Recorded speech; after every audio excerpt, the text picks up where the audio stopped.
Brian showed me a recent piece in the Albany Times-Union with the headline, "Ulster County or Florida? Moving New Yorkers Flock to Both."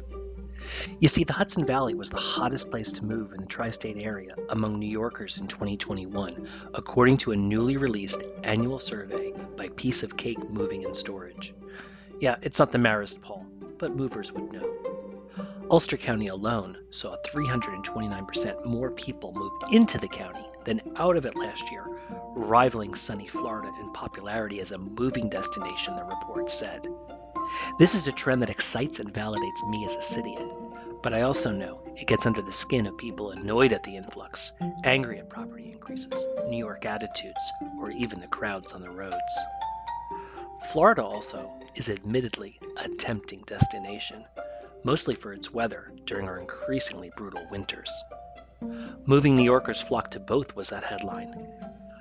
Of course the editor meant one or the other. You move to Ulster County in the Hudson Valley, or you move to Florida. But wait, what if you chose both?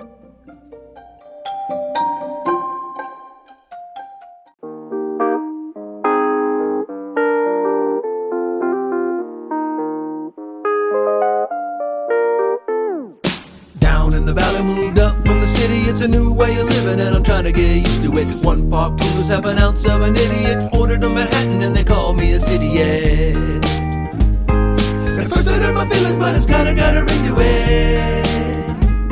When you move to the country, they can tell when you're new to it.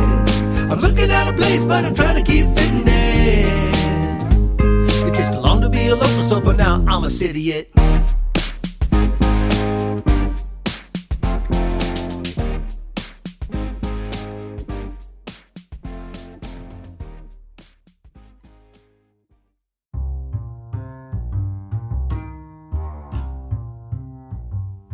I'm Matt Zucker, and this is Cidiot, learning to live and love life in the Hudson Valley. Well, and sometimes other places. Episode 61, Floridiot. So you might know this, but Brian, Nora, and I headed south on Christmas. Like everyone, we wanted a break from the cold and be in the sun. I won't let Nora fly in a plane undercarriage, so we got in the car and started the long drive to South Florida on Christmas Day. I tell you, driving on a holiday is the best idea. There's no one on the roads, and it feels so easy, especially through D.C., whose traffic is a nightmare on any regular day. In fact, we got as far as a motel in Florence, South Carolina, before we were kaput. Restaurants were closed, of course, because of the holiday, but we planned ahead with a charcuterie plate and a bottle of wine and camped in the motel to watch the new film, Don't Look Up. The long road trip was better than I thought. We followed the advice of others by swapping driving every 3 hours or so and making a lot of quick pit stops. We brought a lot of our own food, so we didn't have to go into stores, and Nora seemed fine in the back seat. We were never really bored, listening to music, songs themed to the states we drive through, Broadway shows, and I introduced Brian to the Comedy Central channel on SiriusXM. Interstate 95 changes more than I remembered as you go through various states. While it's wide and crazy through Jersey, Maryland, and Virginia, it becomes a bit narrower and tree-lined in the Carolinas. Rest areas in the north are big indoor food courts, but in the south, they're more like picnic areas with bathrooms and people walking their dogs. The ads on the billboards are the most fun to track. They get super religious and bossier the further you go south. And then in Florida, a lot of lawyer ads start to appear, encouraging you to sue everyone around you. The lawyer featured in the ad also changes with the demographics as you move south. By the end of day 2, we arrived at my in-laws, where we'd spend a few days with them at their golf community and at their pool before moving into our own Airbnb in Fort Lauderdale. We were here for sun and fun and for 2 months.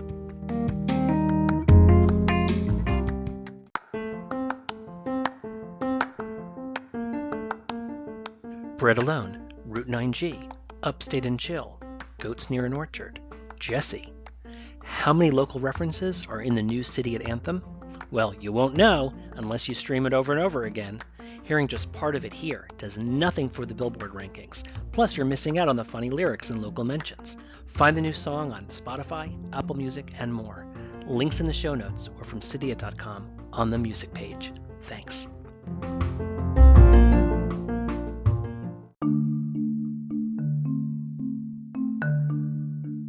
So I share our first snowbird experience in Florida for a few reasons. One, it's fun to brag about being in the sun when the weather home is crap and 10 degrees. Two, Florida is hilarious, weird, different, and I want to share some important observations. Three, moving somewhere else, anywhere else, for a short time, just like we did 2 years ago in Tel Aviv. For that, tune into episode 31, God's Country. This is all a reminder of what it's like to feel and be new, which is, of course, the point of Cidiot. So Florida and our time in its bright yellow sun have admittedly killed a fair number of my brain cells, but still, here are 8 observations, gleanings, hand-picked fruits that I bring back to you upstate. First, learning to be new all over again is humbling. Probably because we become comfortable in our community in the Hudson Valley, I think I forgot what it's like to be new somewhere. There's new all around you. There's new inside, figuring out this house. We rented a little 2-bedroom house through Airbnb in a residential neighborhood. This is a little ironic since our town of Red Hook just restricted doing this. And here for 2 months, you really need to get used to the furniture, the kitchen, its electric range, I hate them, the little backyard, love it, and feeling settled. Then there's the outside of the house, trying to see who your neighbors are, which days to put out the garbage. Unlike in the country where garbage pickup is once a week, here in the city of Fort Lauderdale, it's twice. Part of the plan was to be outside as much as possible and be able to eat safely at restaurants outdoors. At first glance, every restaurant or cafe was in a strip mall. We knew there had to be cool places, but you don't know where. Luckily, my cousin Melody showed us Absinthe, this little outdoor cafe right near where we were staying, just a street off the main drag. The truth is, as a newcomer, you really have to work at finding places. 2. Geography.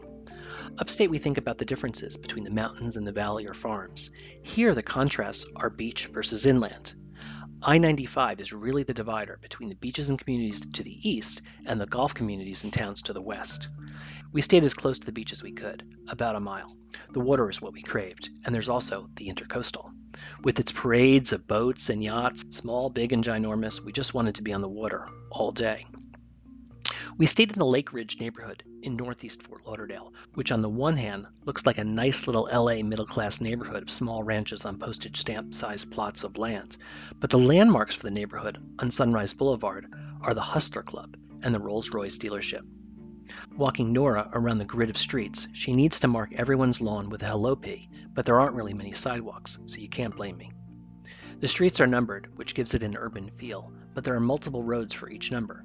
Northeast 17th Avenue, Northeast 17th Place, Northeast 17th Terrace, then 16th. They're all the same width with the same design of homes, though each house is cute in its own way, with very distinct landscaping to create these little oases of trees, sitting areas, and privacy. I was disappointed, though, by the lack of pink flamingo sculptures, but I'm cheered by a house with 2 lawn signs, Protect Our Troops and Love is Love. 3. The parks are really nice. If you travel with your dog, you probably also look for places to take them right away. Brian's advanced research said we needed a dog pass from the town, so he rushed over to the office to buy one, only to find out they stopped bothering with dog licenses during COVID. Instead, we bought a season pass to Hugh Taylor Birch State Park, which is right along the Atlantic, so we could have easy access and parking, to benches along the Intercoastal every sunset, trails to walk Nora in the shade anytime, and access across the street to the beaches. Taylor Birch State Park is this narrow, 2-mile-long park with access to the water on both sides, and even a little bar by the walkway to the ocean beach.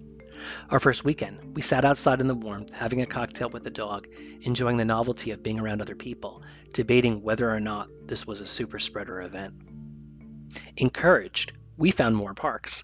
Snyder Park, down by the airport, has 2 big lakes, one with a dog beach, though Nora wouldn't go in it. The other lake has little pagodas you can sit in and have a nice lunch over the water. Further north, Spanish River Park in Boca was also a great place to picnic, and then walk via a walkway to a pristine, empty ocean beach. It cost $25 a park, though I'd pay pretty much anything for a picnic by the beach in the winter. Several times a week, we stayed closer to home at Holiday Park, a big city park with 2 dog runs, baseball and football fields, walking trails, and a workout loop. You can't miss Holiday Park. It's just off Sunrise, first left after the Hustler Club. Animals. This is number 4. Here, animals are a good contrast with what's up north. The ducks are here, but we know those are the ones from the north, also snowbirds. What's different is you'll see a lot of little salamanders running all over the place. Little amphibians, they're kind of creepy cute, but apparently their skin can be poisonous. What I'm on the constant lookout, though, for are alligators. Legendary stories of gators hanging out in shallow bodies of waters, swooping up to grab a human leg or snap a dog. I'm terrified. I don't know why I'm worried, though. South Florida is very dog-friendly.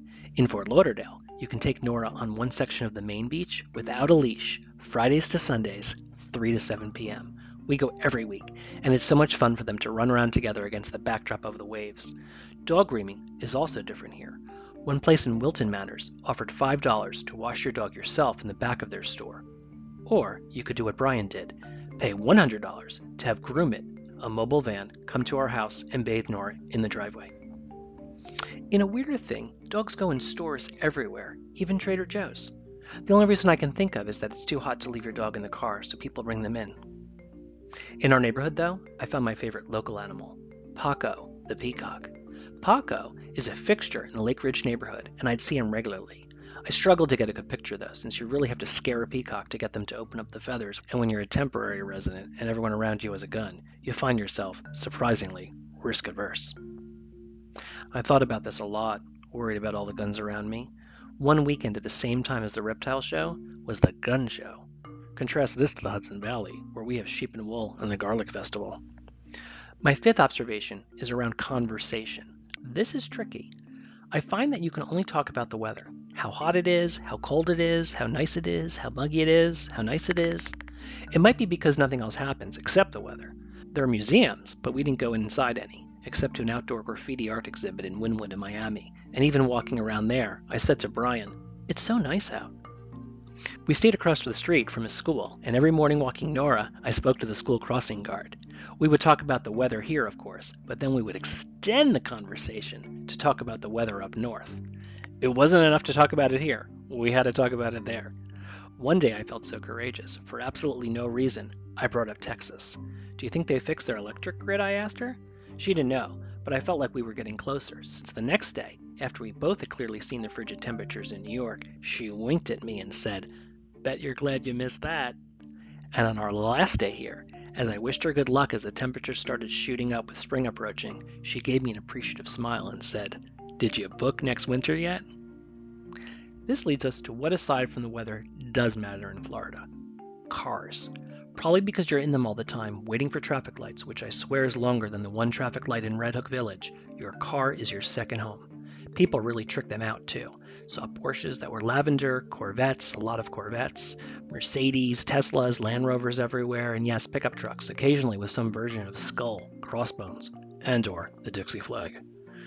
Okay, the seventh thing about Florida is, well, how Florida crazy Florida is. This place is nuts. I mean, it felt like only a third of the people were wearing masks inside, even during the latest viral wave. They use this phrase, COVID careful, which means they kind of care about COVID, but they're not really that careful. And the traffic. There's traffic everywhere, with wide avenues of multiple lanes, like 4, 5, 6 lanes across each way. I-95, which we would take to bounce between Miami, Fort Lauderdale, Boca, Delray, Boynton, and Palm Beach Gardens, is a madhouse, and even lifelong practice on the Garden State Parkway didn't prepare me for this. The good thing is that parts of I-95 have these first-class lanes. No, not HOV. It's express lanes where you pay a premium, like 50 cents to get your own lane or two for stretches. Brian and I beelined over there whenever we could. Even there, though, people drove crazy. The speed limit was 75 miles per hour, and people were flying past us, switching lanes without signaling and swerving whenever they wanted. And it's not just cars and trucks. We would also keep seeing ATVs, all-terrain vehicles, on the highway. At a family reunion we had while my mom was down visiting, I asked my cousin Lisi about this. "The police don't seem to care," I said. "You never see people being pulled over." "Oh," she said, "police don't really intervene since, well, they don't want to get shot." Oh. But I think you should listen to more than just me. I mean, what do I know about Florida? You should have a more well-rounded view. Luckily, while we were down here, with much thanks to Cidiot fan and realtor Tim Hurley, who was subletting his timeshare in Delray, we overlapped with my brother-in-law's brother-in-law, Erwin, and his wife, Rachel, for a few weeks to also share the snowbird experience. Erwin generously sent me a voice message with his reflections.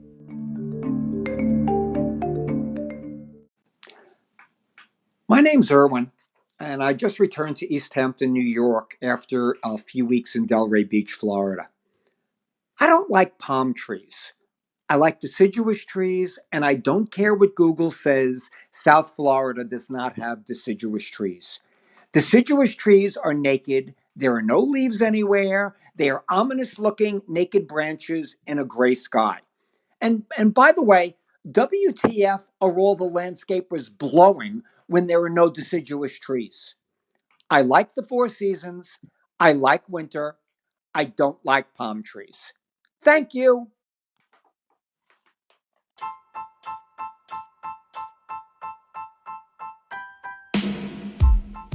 Thank you for listening to Cidiot. Hope you enjoyed the episode. Please rate the show via Cidiot.com. Apologies to our friends who bet we couldn't make it 10 weeks. We did. Thank you to Erwin for being a guest voice. It's like having Larry David call into the show. You can too by dropping me a voicemail from anchor.fm/Cidiot.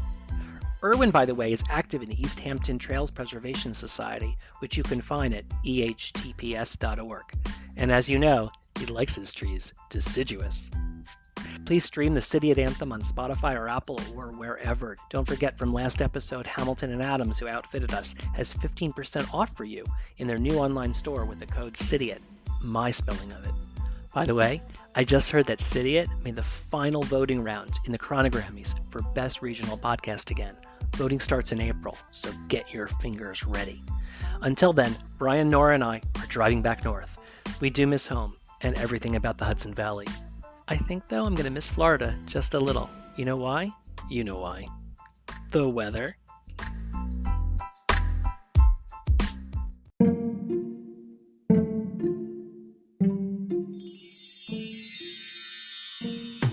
Down in the valley, moved up from the city. It's a new way of living and I'm trying to get used to it. 1 part noodles, half an ounce of an idiot. Ordered a Manhattan and they call me a Cidiot.